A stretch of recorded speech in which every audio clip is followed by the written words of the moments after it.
gerek bor iruis bilip koyşunu.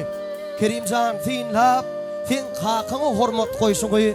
Senin kimliňe baka kederler, hormatlarlar, ýa-da iýdet ederler. Bil, hakaň agar seňe magryňdyr. Gagyrlyp bakmagan hakaň taňryňdyr. Öwrün sen hakaňa hoş söz diýmäni, hakadan horlanyň bolmady imany. Erke diýanem bolsaň zemin asmana, borşudyň sen doktoraga, oňgulok asmaga. Ýazyklymy, akmy, onuň kowmusyň, ataňa agtygy, hakaň oglusyň. Hakaň her sargydy, kanun hökümdür.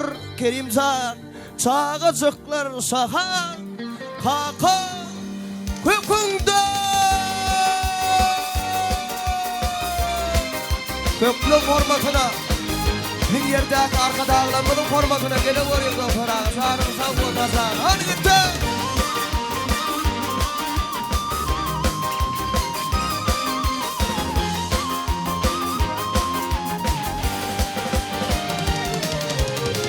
Kisilikde sen adyňy guwannam, ulanansam agaraýyna daýanam. Kisilikde sen adyňy guwannam,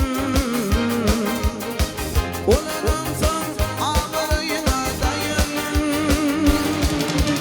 Hakamsan sen adyňy doga kılsan, hakamsan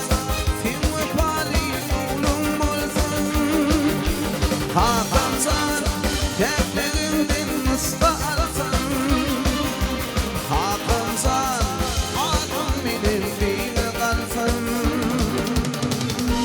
Ýeňtämden ýel kakıp geçer, hakaň başyň typamada. Ýürek barýan ýollu geçer, hakaň başyň, huklan başyň typamada. Durmuş saýlar merdini, başy täç etmedi her kimi. Özgülür götürmek derdine Kerimcan. Hakaň başy, huklan başy, typamada. İllerine iydirdin, hem giydirdin.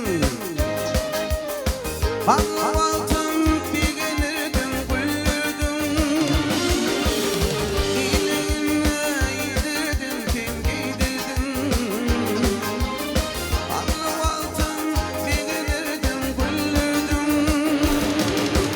Hakamsan, sen adyňa doga kılsan, hakamsan, sen wefaly oglum bolsan, hakamsan, dertlerinden ıslarsan, hakamsan, adım bilir bile kalsan. Ata, daýhan piling soňga detmäge. Ata ketsin dowam ederim ýaly. Jan atam, senin eken nahallaryň ýanyna minne birsin ahal ekerim ýaly. Huklan, hakam, öwüdigeldim, höni kılsın soňga detmäge. Meydanyny at bilip çaparym ýaly. Watanyň üstüne, türkmeniň üstüne sürünse düşman. Döşgere, öňünden çykarym ýaly. Hakalama